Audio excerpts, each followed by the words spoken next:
khusus untuk mu'alif kitab Tijan ini. Mudah-mudahan dengan bacaan Fatihah menjadi wasilah kita mendapatkan ilmu yang bermanfaat dan barokah. Ila hadratin Nabi Mustafa Sayyidina Muhammad sallallahu alaihi wasallam wa alihi wa sahbihi wa sallam.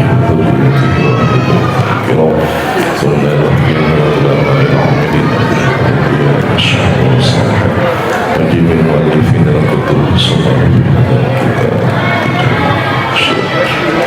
Inna Allah Ta'ala Fajrah Fumar Yasar Syailillahi lahumul Fatihah A'udhu billahi minasyaitanir rajim Bismillahirrahmanirrahim Alhamdulillahi Rabbil Alamin Ar-Rahmanir Maliki Yawmiddin Iyyaka na'budu wa iyyaka nasta'in Ihdinas siratal mustaqim Siratal ladzina an'amta 'alaihim ghairil maghdubi 'alaihim waladdallin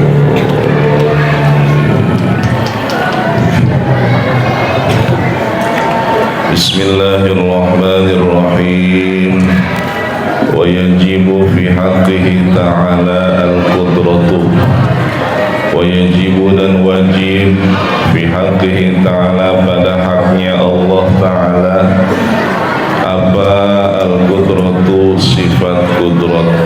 Artinya apa qudrat? Maha kuasa.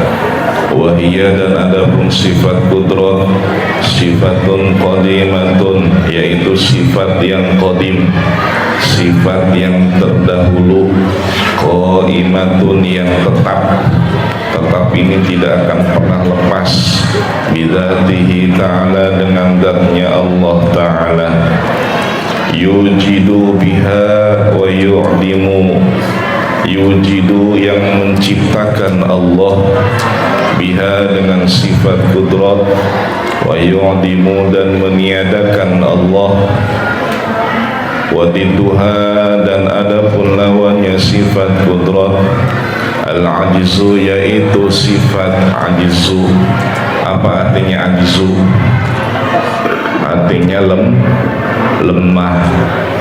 Wa dalilu ala dzalika dan adapun dalilnya ala dzalika atas itu sifat qudrat, annahu bahwasanya kelakuan, laukana jikalau ada Allah ajizan itu yang lemah, lam yujad syai'un min hadhil makhluqati, lam yujad maka tidak akan ditemukan apa syai'un sesuatu pun min hadhil makhluqati dari ini ciptaan Allah, dari ini ciptaan Allah. Wa yajibu fi haqqihi ta'ala al-iradatu, wa yajibu dan wajib fi haqqihi ta'ala pada haknya Allah Ta'ala apa al-iradatu sifat iradat. Apa artinya iradat? Maha berkehendak.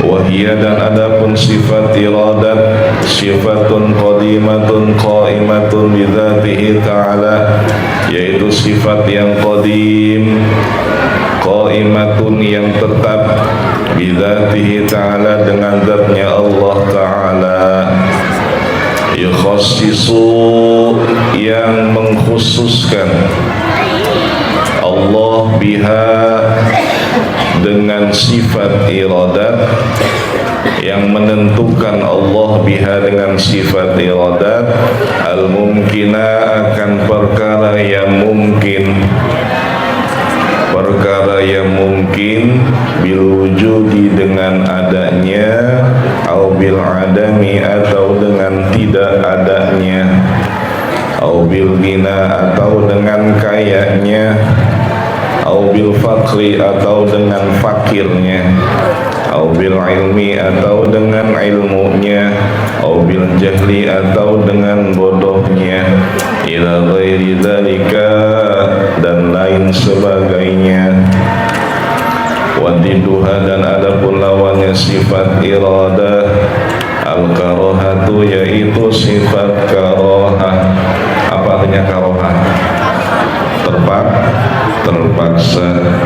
Wa dalilu dan adapun dalilnya ala dzalika atas itu sifat iradah, annahu bahwasanya kelakuan laukana jikalau adanya Allah karihan itu yang terpaksa, lakana maka adanya Allah ajizan itu yang lemah, wa kaunuhu ajizan dan adapun adanya Allah yang lemah, muhalun itu mustahil.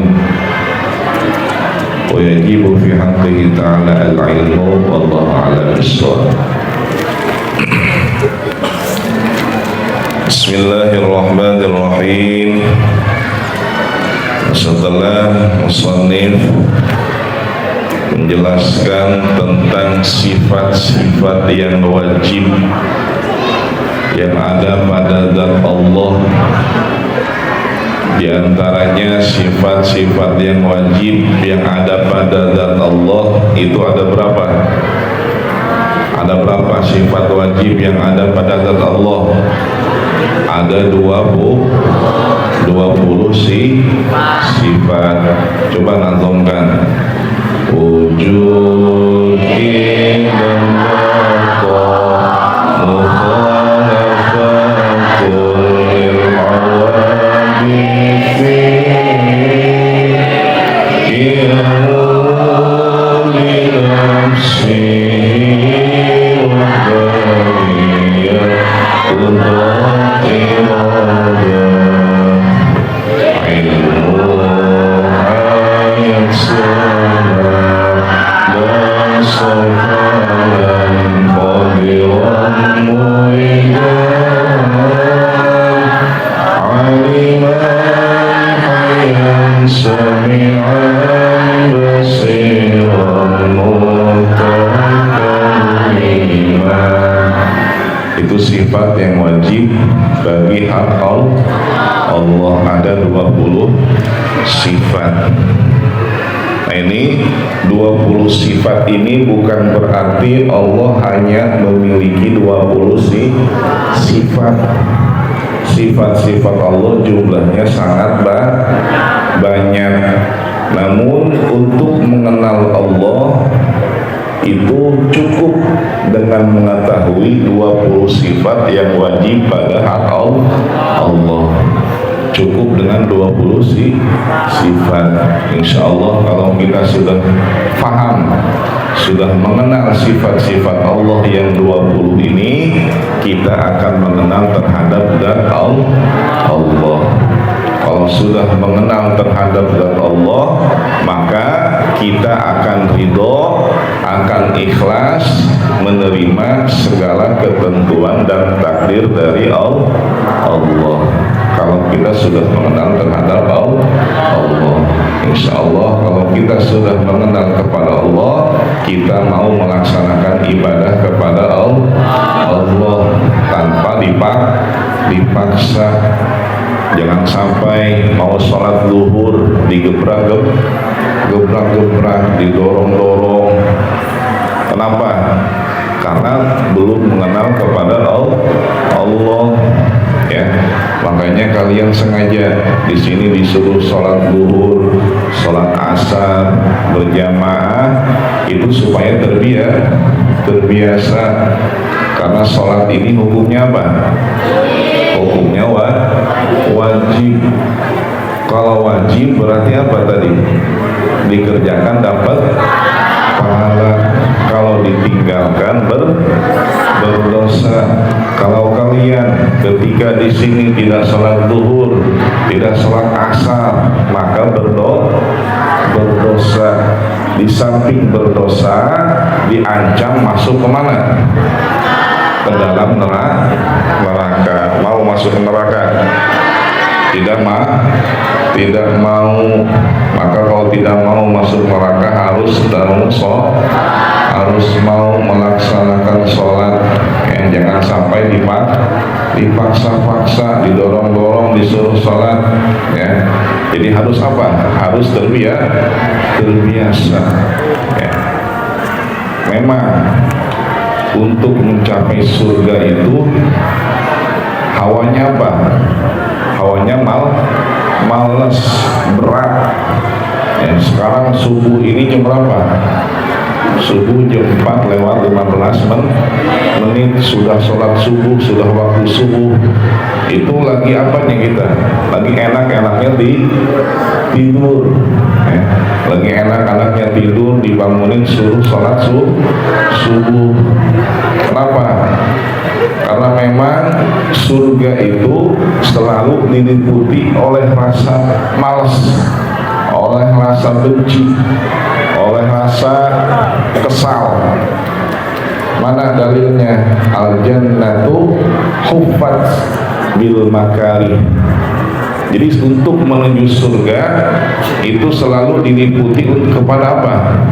Dengan rasa malas, dengan rasa benci, dengan rasa kesal. Kita lagi enak-enak tidur, dibangunkan untuk sholat subuh. Kesal nggak? Kesal nggak? Kalian lagi enak-enak main, lagi enak-enak umpamanya duduk disuruh sholat zuhur, sholat asar, kesal nggak? Kesal. Itu padahal surga. Mau nggak masuk dalam surga? Mau. Kalau mau masuk dalam surga harus mau melaksanakan sholat. Karena tadi al-jannatu huffat bil makari. Sebaliknya wan naru huffat bisyahawat. Neraka itu diselimuti atau diliputi oleh rasa apa? Syahwat, nafsu, keinginan. Oleh nafsu itu neraka. Kita tadi sedang enak-enak tidur, ya. Kemudian inginnya terus tidur, tidak mau bangun, tidak mau sholat. Itu neraka. Lagi enak-enak main, ya, disuruh sholat. Kalau misalnya dia memilih neraka, dia akan terus main, terus tidur. Ini neraka selalu diliputi oleh rasa senang, ya. Jadi ingat, ya, kata Nabi, al-kais man dana nafsahu wa amila lima ba'dahu.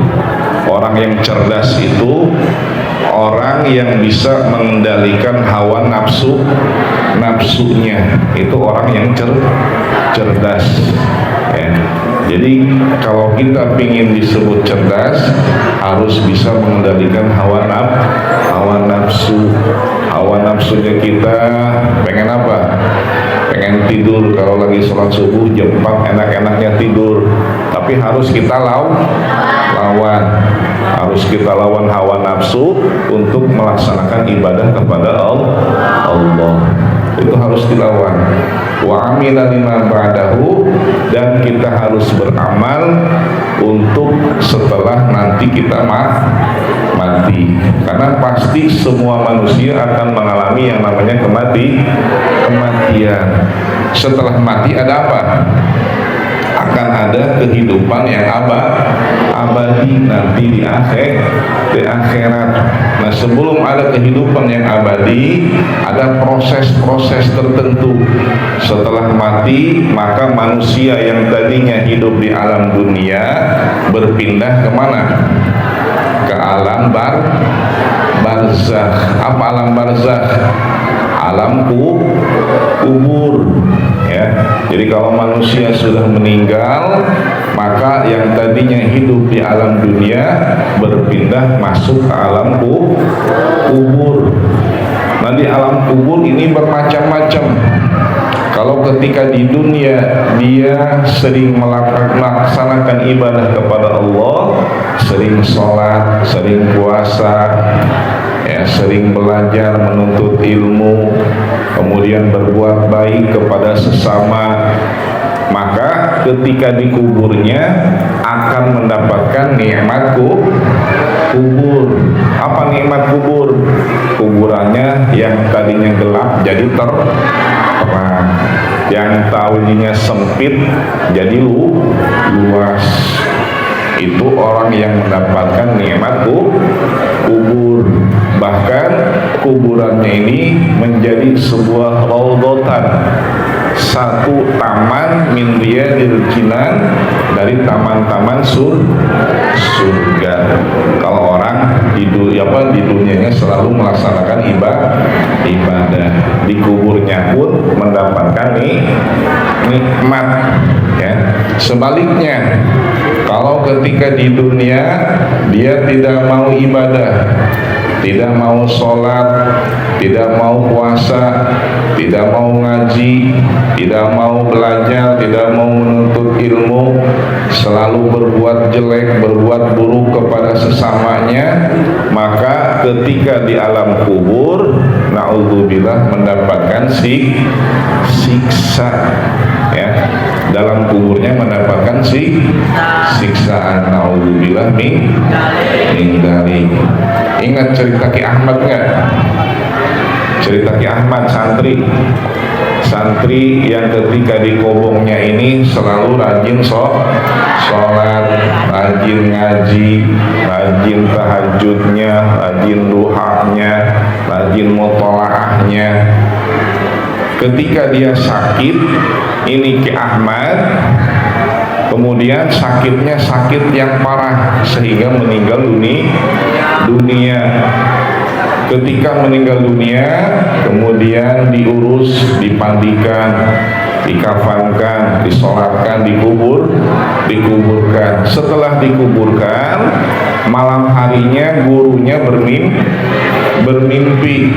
Ini Ahmad yang anaknya anak yang soleh, rajin sholat, rajin ngaji, rajin puasa, ketika dikubur sedang disiksa, dipecut, sedang disiksa oleh malaikat.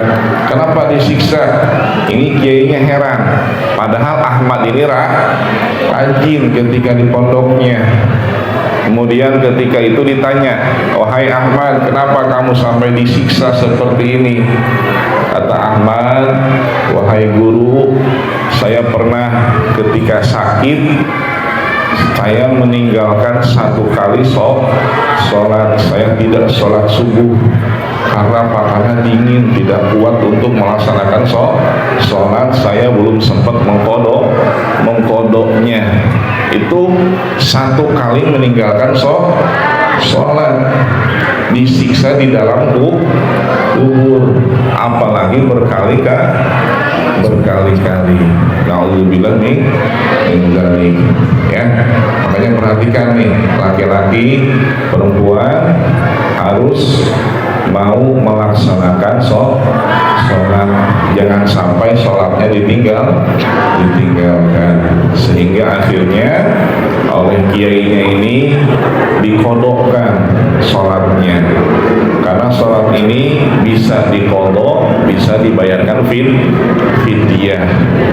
Kemudian dikodokkan oleh kiainya, sehingga esok malam harinya bermimpi lagi, ini Ki Ahmad sedang bersenang-senang di alam kuburnya, mendapatkan nikmat. Kuburnya yang tadinya sempit jadi luas, yang tadinya gelap gulita jadi terang benderang. Itu apa? Itu karena Ahmad ini ketika di dunianya rajin sholat, rajin ngajinya, rajin puasanya. Dia adalah orang yang soleh. Paham ya? Nah, itu tentang sholat 5 waktu.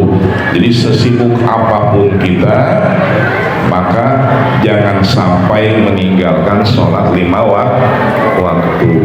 Harus dikerjakan. Walaupun lagi jalan-jalan, umpamanya lagi liburan, tetap harus melaksanakan sholat. Makanya dalam perjalanan yang jauh ada yang namanya sholat jamaah qashar, itu diperbolehkan. Saking apanya? Saking wajibnya sholat. Tidak boleh meninggalkan sholat selama dia bernafas. Selama masih ada nyawanya, tidak boleh meninggalkan sholat 5 waktu, ya.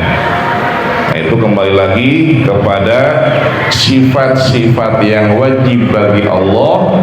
Ada 20 sifat yang harus kita ketahui, yang harus kita pahami. Sifat-sifat Allah yang 20, insya Allah kalau kita sudah paham, sudah mengenal kepada sifat-sifat Allah, kita akan mengenal kepada Allah. Kalau orang sudah mengenal kepada Allah, maka dia akan selalu melaksanakan ibadah kepada Allah. Maka dia ketika ditakdirkan oleh Allah menjadi apapun, menjadi orang kaya, menjadi orang miskin, ya, atau menjadi siapapun, dia akan menerima takdir dari Allah, karena segala ketentuan dan takdir Allah itu yang terbaik menurut Allah bagi kita, ya, itu yang terbaik. Nah, ini tadi kita sudah mengartikan atau melughat sifat yang wajib bagi Allah, yaitu diantaranya sifat kudrat. Apa kudrat? Kudrat artinya maha kuasa.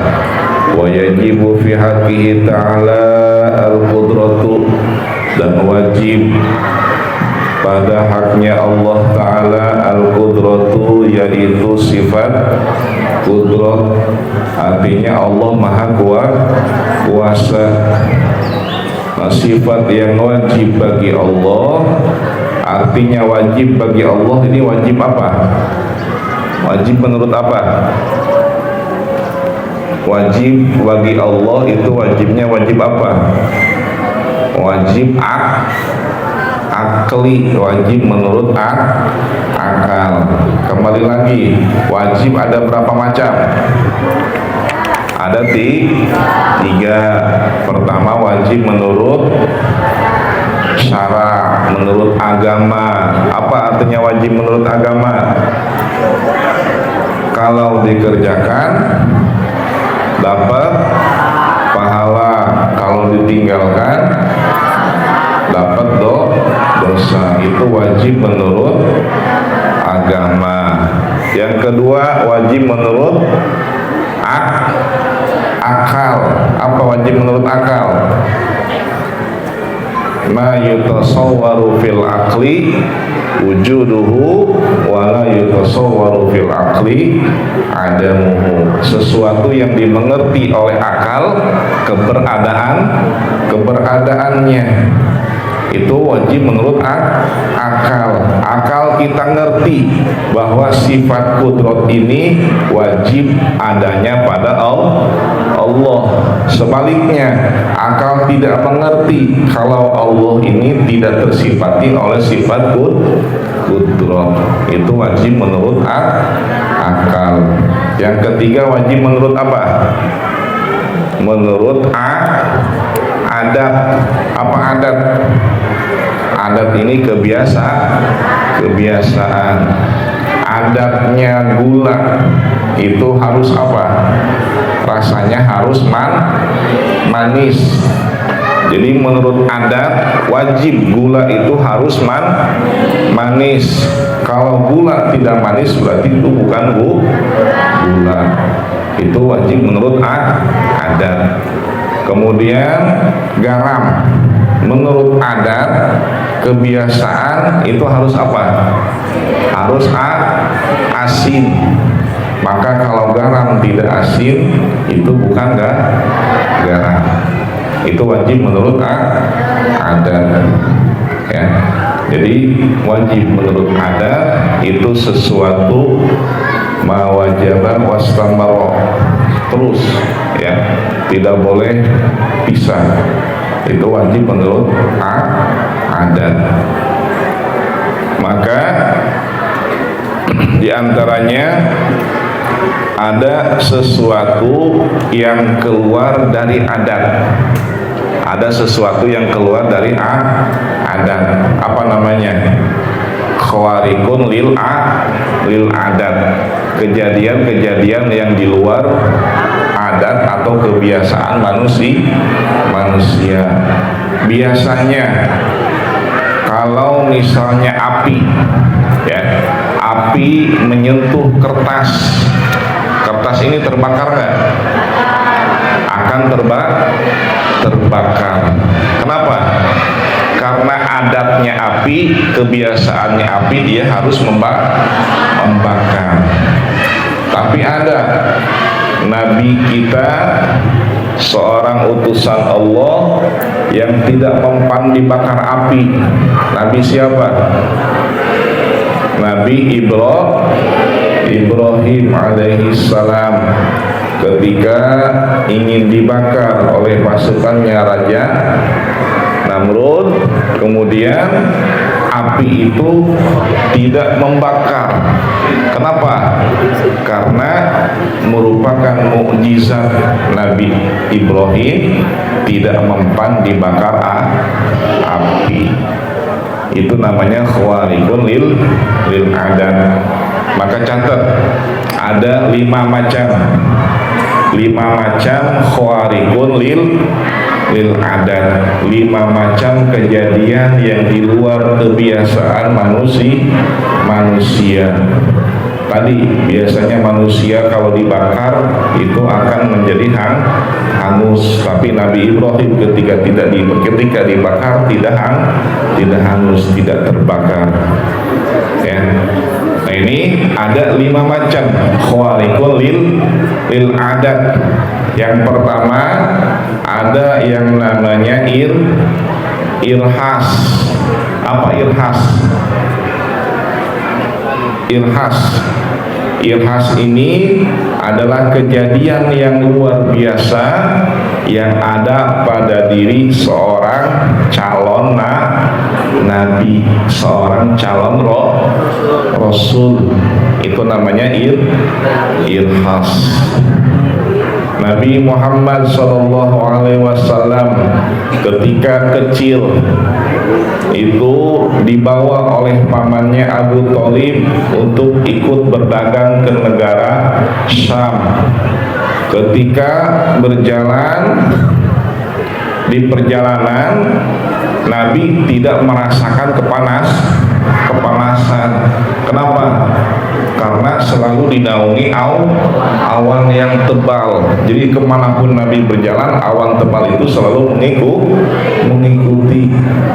Itu namanya irhas. Kalau kita jalan, jangan jalan, duduk aja kepanasan, ya. Mudah-mudahan panasnya ini menjadi panas yang bisa mensehatkan, ya. Jadi supaya virus-virus, kuman-kuman yang ada pada tubuh itu menjadi mati. Gara-gara apa? Gara-gara dijemur. Karena jemur itu sehat. Ya, apalagi sekarang ini cuacanya kalau pagi dingin.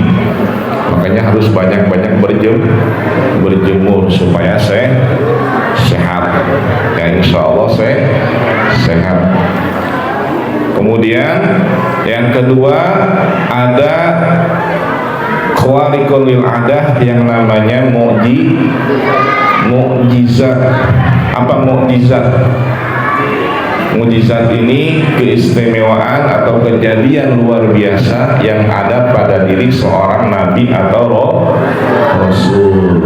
Tadi seperti Nabi Ibrahim ketika dibakar tidak mempan, tidak hangus, tidak terbakar. Kenapa? Karena termasuk mukjizat Nabi Ibrahim, api yang tadinya panas bisa menjadi dingin. Kata Allah, kuni bardan wa salaman ala Ibrahim. Jadilah kamu ini bardan, dingin, dan selamat kepada Nabi Ibrahim.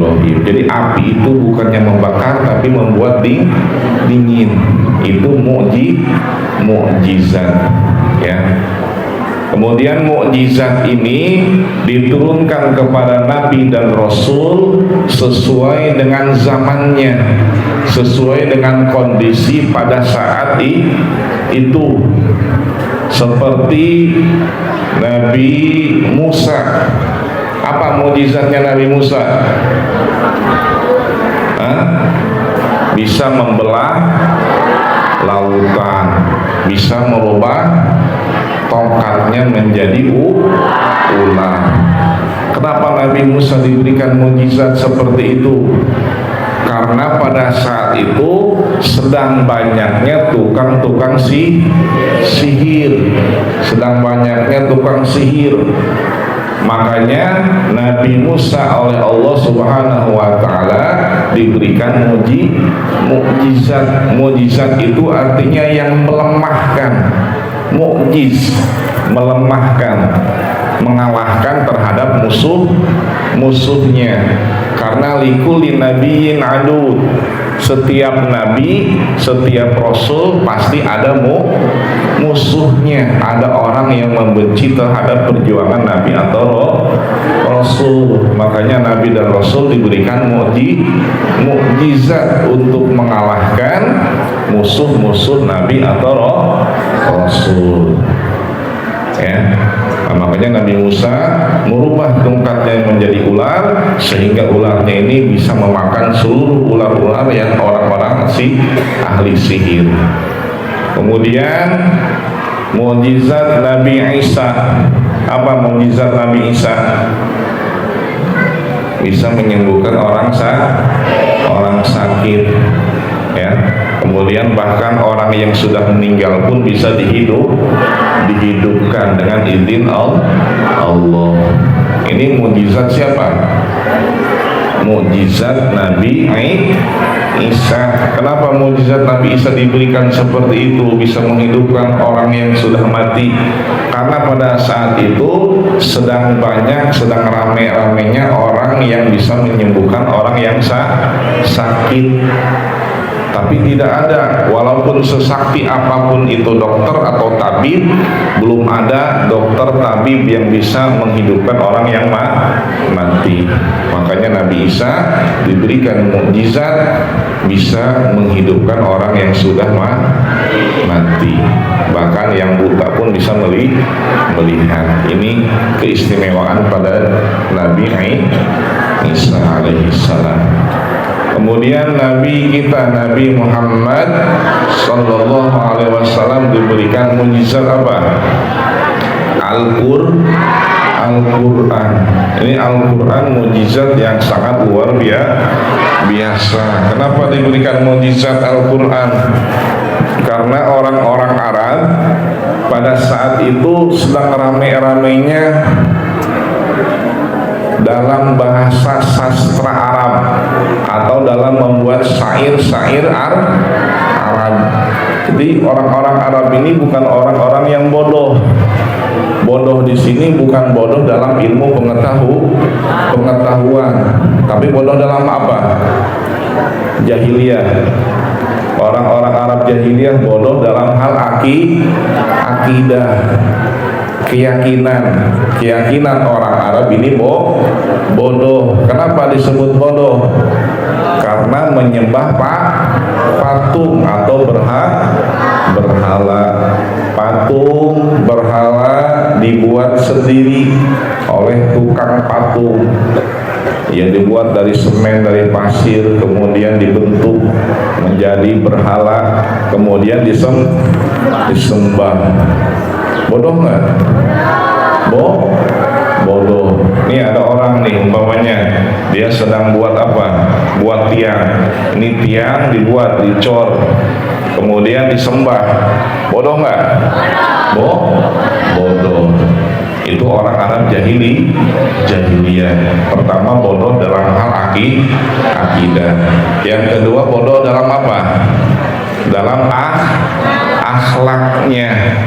Ya, bodoh dalam hal etika atau adabnya. Kenapa? Karena orang Arab ini memiliki kebiasaan yang buruk. Mana? Yang pertama, orang Arab ini selalu mabuk-mabukan. Itu orang Arab, selalu mabuk-mabukan. Makanya kalau orang kita ada yang mabuk-mabukan, itu kembali kepada Arab jahiliyah. Kenapa mabuk-mabukan dilarang dalam Islam? Karena karena mabuk-mabukan ini bisa menghilangkan atau merusak akal, bisa merusak akal manusia. Makanya mabuk-mabukan itu diharamkan karena bisa merusak akal manusia. Gara-gara mabuk dia bisa melakukan segala kejahatan. Pernah dengar cerita Kiai Barsiso? Pernah nggak? Kiai Barsiso ini seorang kiai yang ilmunya luar biasa, bahkan menurut sebuah riwayat santri-santrinya bisa terbang. Ini Kiai Barsiso saking luar biasa ilmunya. Namun Kiai Barsiso ini tergoda oleh siapa? Oleh iblis. Kiai Barsiso ini kata iblis, kamu ibadah, kamu sholat, kamu memiliki ilmu yang luar biasa, tapi kamu masih makan, kamu masih minum, kamu masih tidur. Nih kayak saya ini kata iblis memiliki ilmu yang luar biasa, tapi tidak pernah makan, tidak pernah minum, tidak pernah tidur. Makanya Kiai Barsiso penasaran terhadap iblis. Kata iblis, kalau kamu pengen seperti saya, tidak makan, tidak minum, tidak tidur, maka kamu harus berbuat satu dosa dulu. Setelah kamu berbuat dosa, kamu taubat kepada Allah, kamu akan memiliki ilmu seperti saya. Kata iblis. Kemudian dipilih, udah pilih. Yang pertama membunuh. Tuh, ada orang yang sedang sendirian, kamu bunuh. Kata Barsiso, kalau membunuh terlalu berat. Kenapa? Karena ketahuan masyarakat nggak mau. Dan yang kedua berzina, itu ada perempuan, kamu zina, kamu perkosa, tidak mau berzina pun sama. Itu bisa apa? Diketahui masyarakat. Udah yang ketiga apa? Minum arak, mabuk-mabukan. Udah yang ketiga aja mabuk-mabukan. Ini yang paling ringan kata Kiai Barsiso. Kemudian setelah itu dia minum arak sehingga dia mabuk. Nah, oleh iblis diutus perempuan supaya datang ke rumah Kiai Barsiso. Diutus perempuan datang ke Barsiso, ketuk-ketuk, assalamualaikum. Kiai Barsiso sedang mabuk. Ketika sedang mabuk melihat seorang perempuan, akhirnya diperkosa. Kenapa? Karena akalnya sedang rusak. Ini gara-gara arak. Ini makanya nih laki-laki, perempuan, ya, apabila ada yang bawa obat-obatan narkoba, ini jangan dicoba, ya, jangan sampai berani mencoba, karena kalau sudah mencoba nanti bakal ketagihan, ya, jangan sampai. Karena ada kasus anak kita yang memakan obat-obat terlarang itu dikeluarkan. Kenapa obat terlarang narkoba ini diharamkan? Karena bisa merusak akal manusia. Tadi kembali kepada cerita Kiai Barsiso. Ketika ada seorang perempuan masuk ke rumah Kiai Barsiso, diperkosa, berzinah dengan perempuan. Karena dia takut ketahuan sama masyarakat, sama orang banyak, akhirnya perempuan ini diapakan? Dibunuh. Tiga dosa ini dilakukan: mabuk, berzina, membunuh. Itu gara-gara apa? Gara-gara minuman, gara-gara mabuk-mabukan, gara-gara narkoba kalau sekarang. Nah, ini narkoba ini berbahaya. Ya, makanya jangan sampai dekat-dekat, jangan sampai penasaran mencoba terhadap narkoba. Paham ya? Nah, ini kebiasaan orang Arab tadi. Pertama, sering mabuk-mabukan. Yang kedua, orang Arab ini senang melakukan peperangan, ya, sering berperang. Kenapa berperang? Karena untuk memperebutkan satu wilayah. Wilayah kalau belum dia kuasai, maka bisa dikuasai dengan cara berperang. Ini kebiasaan buruk orang Arab, sering berantem, sering berperang. Makanya kalau ada yang sering berperang, sering berantem nih di kelas, itu disebut Arab jahiliyah, ya. Jadi bodoh kalau orang yang sering bertengkar, sering berantem, itu disebut orang yang bodoh, jahiliyah.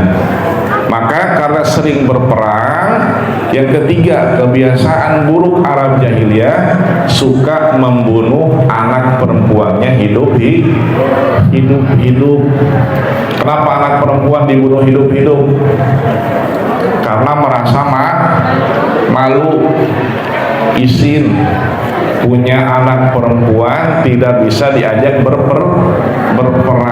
Makanya zaman dulu perempuan ini tidak ada harganya. Pada saat zaman Arab jahiliyah, orang Arab ketika punya bayi lahir perempuan, ini langsung dibawa oleh bapaknya dikubur hidup-hidup. Kenapa? Karena merasa malu tidak bisa diajak berperang. Ini pada masa Arab jahiliyah. Makanya ketika Nabi Muhammad SAW diutus, itu untuk menyempurnakan akhlak manusia yang tadinya manusia atau wanita tidak dihargai bahkan dibunuh, maka kemudian diangkat derajatnya oleh Allah Subhanahu wa Ta'ala. Itu Arab jahiliyah, ya. Itu kebiasaan buruk Arab jahiliyah. Kenapa Arab jahiliyah disebut orang-orang yang bodoh? Karena bodoh dalam segi akidah dan akhlaknya. Namun orang-orang Arab ini pinter dalam segi ilmunya, dalam segi sastranya. Makanya ada yang disebut sastra Arab, syair Arab. Ini syair Arab ini orang Arab sangat pinter. Ya, seperti lagu apa tuh? Lagu Arab. Gimana lagu Arab? Ada yang hafal? Hah? Itu patah apa? Gimana patah lagu Arab? Anak bangsa nafsi, ya. Ini orang-orang Arab pinter, syair Arab itu banyak. Makanya Nabi Muhammad SAW diutus, diberikan mukjizat Al-Quran. Al-Quran ini adalah bahasa Arab, sastra Arab yang sangat luar biasa indahnya, bisa mengalahkan sastra-sastra Arab, syair Arab pada saat itu, ya. Jadi para nabi dan rasul diberikan mukjizat sesuai dengan kondisi dan zamannya. Itu mukjizat. Yang ketiga ada yang namanya apa? Khawariqul adat. Ada yang namanya karomah. Apa karomah? Keistimewaan yang ada pada diri seorang wali, ya. Seorang wali ini banyak keistimewaan yang ada pada diri seorang wali. Makanya wali-wali songo yang ada di kita, yang ada di Indonesia ini sangat berperan di dalam memperjuangkan kemerdekaan Indonesia. Para wali ini ketika ditembak oleh orang-orang Belanda itu tidak mempan ditembak, tidak nerak dibacok. Kenapa? Karena wali ini mempunyai karomah. Banyak karomahnya para wali. Bahkan ketika sudah meninggal pun para wali ini meninggalkan karomah. Ada yang pernah ziarah ke Gunung Muria. Gunung Muria jauh nggak jaraknya? Sangat jauh di gunung. Ini gara-gara ada wali yang tadinya gunung itu sepi, tidak ada manusia, hutan, gunung. tapi ada seorang wali yang berzikir di sana, bersyiar di sana, sehingga sekarang Gunung Muria itu sangat ramai dikunjungi banyak orang. Itu termasuk karomah para wali, ya. Jadi karomah wali ini walaupun sudah meninggal dunia itu bisa dirasakan oleh seluruh masyarakat atau umat Islam. Kemudian yang keempat apa? Keistimewaan khariqul adah. Ada yang namanya ma'unah. Apa ma'unah? Ma'unah ini keistimewaan yang ada pada diri seorang ulama atau orang yang soleh. Seorang ulama dia bisa seperti Imam Syafi'i bisa menghatamkan Al-Quran 2 hari sekali, itu luar biasa. Kalau kita bisa nggak 2 hari sekali tamat? Tidak bisa, tamatnya setahun sekali, itu pun bulan puasa. Ini seorang ulama Imam Syafi'i bisa menghatamkan bahkan 2 hari sekali khatam Al-Quran.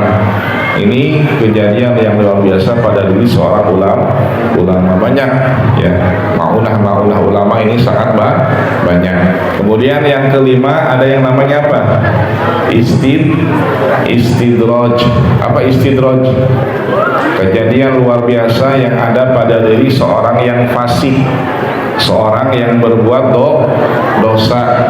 Makanya kalau ada yang suka berbuat dosa, ya, ada orang yang sakti, ya, orang sakti bisa menyembuhkan orang yang sakit, tapi dia tidak pernah sholat, tidak pernah puasa, tidak pernah beribadah kepada Allah, bahkan dia umpamanya bukan orang Islam, maka itu namanya istidraj. Istidraj ini dia diangkat oleh Allah, namun suatu saat akan dijatuhkan oleh Allah, akan dihinakan oleh Allah. Itu namanya istidraj. Nah, ini 5 kejadian luar biasa yang ada pada diri manusia, ya. Nah, ini insya Allah besok kita akan merayakan apa? Akan memperingati hari santri dan maulid Nabi, ya. Nah, hari santri dan maulid Nabi insya Allah besok akan kita peringati, ya, yaitu dengan cara pertama maulid Nabi ini dengan membaca asyraqal marhaba. Artinya marhaba, kita bergembira terhadap kelahiran baginda Nabi Muhammad SAW, ya. Jadi maulid Nabi ini boleh dilaksanakan kapan saja, walaupun Rabiul Awal sudah lewat, tetap maulid Nabi mau setiap hari dilaksanakan pun tidak masalah, karena maulid Nabi kita bahagia terhadap kelahiran Nabi, insya Allah akan menjadi wasilah kita bisa dikumpulkan bersama Nabi nanti di surga. Sebab siapa pamannya Nabi yang menjadi musuh Nabi? Siapa? Abu Lahab. Abu Lahab ini gembira ketika Nabi lahir, sehingga dia memberikan budaknya ini, memerdekakan budaknya. Siapa? Budaknya siapa? Pak, budak Nabi Suwaibah Aslamiyah dimerdekakan budaknya oleh Nabi, kemudian mensusui Nabi, disuruh mensusui Nabi ketika masih bayi. Jadi pertama yang mensusui Nabi bukan siapa? Bukan Halimah As-Sa'diyah, tapi siapa? Suwaibah Aslamiyah, seorang budaknya Abu Lahab. Makanya Abu Lahab ini setiap hari Senin itu diringankan siksanya oleh Allah Subhanahu wa Ta'ala. Kenapa? Karena bahagia ketika lahirnya Nabi. Nah, mudah-mudahan ketika kita bahagia lahirnya Nabi, kita pun akan dijauhkan dari siksa api neraka. itu tentang Maulid Nabi. Dan hari santri insya Allah besok kita rayakan, kita peringati, karena santri ini adalah peran penting bagi sebuah negeri, terutama Indonesia. Dulu pada saat peperangan, para ulama dan para santri pun ikut berjuang memerdekakan kemerdekaan Indonesia. Makanya terhadap 22 Oktober itu diperingati sebagai hari santri. Dan alhamdulillah saat ini kita sudah punya presiden dan wakil presiden yang baru. Siapa? Hah? Bapak Atta Subrata? Hah? Bapak siapa? Bapak Prabowo Subianto. Dan siapa wakilnya? Gibran. Ya. Nah, kita doakan mudah-mudahan presiden dan wakil presiden kita yang baru ini bisa membuat Indonesia ini menjadi Indonesia yang lebih maju, Indonesia yang lebih sejahtera, rakyatnya ini menjadi makmur, sejahtera, tidak ada lagi kemiskinan di Indonesia, tidak ada lagi kejahatan di Indonesia, tidak ada lagi korupsi dan berbagai macam keburukan yang ada di Indonesia, sehingga Indonesia ini menjadi baldatun thayyibatun wa rabbun ghafur, negara yang sangat makmur. Dan mudah-mudahan dengan terpilihnya presiden kita bisa membuat negara ini menjadi negara yang lebih maju dan yang lebih sejahtera. Ya, nah mungkin itu saja yang dapat Bapak sampaikan pada pertemuan kali ini. Mudah-mudahan ada manfaatnya. Insya Allah besok kita peringati hari santri. Ada ngeliwatnya nggak? Ada ya, karena santri ini tradisinya harus ngeliwat. Itu liwat santri ya, ciri khas santri harus ngeliwat. Zaman dulu kalau santri tidak bisa ngeliwat belum bisa disebut santri ya. Jadi ada ciri-ciri santri, insya Allah besok Bapak bahas tentang ciri-ciri santri. Di antaranya ciri santri itu harus pernah buduk. Tahu buduk? Burugan ya, gatel-gatel, suka garu-garu, itu ciri santri. Kalau santri belum merasakan burugan, belum merasakan gatal-gatal, itu belum sah jadi santrinya ya. Itu burugan tuh Pak Atta, Pak Bandi pernah burugan ya. Sekarang aman insya Allah. Ini ciri-ciri santri diantaranya. Insya Allah biar besok akan diterangkan pada saat hari santri ya. Santri ini harus ngeliwat, besok ngeliwat ya, biar tahu rasanya lewat itu seperti apa. Nah mungkin itu saja yang dapat disampaikan.